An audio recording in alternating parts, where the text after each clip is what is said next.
इसको अगर 100 दफा कोई शख्स पढ़ ले, अच्छा, ला हौला वला कुव्वता इल्ला बिल्लाह, सही सही, लेकिन पढ़ना कैसे है? पढ़ना इस तरह नहीं है कि आप बस पढ़ते जाए। ये है क्या? ला हौला वला कुव्वता इल्ला बिल्लाह असल में क्या है?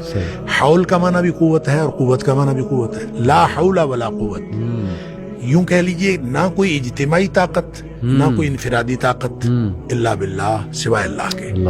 या ना गुनाह छोड़ने की ताकत ना नेकी करने की ताकत, सही, इल्ला बिल्लाह। यानी या तो एक को पॉजिटिव बना ले, एक को नेगेटिव बना ले, या एक को इज्तिमाई या एक को इनफिरादी। सही।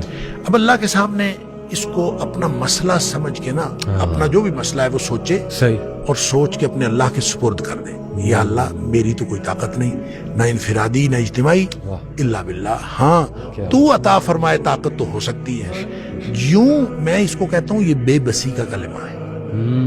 बेबस आदमी अपने अल्लाह के सामने बेबसी का इजहार करे इस कलमे के जरिए। सही सही।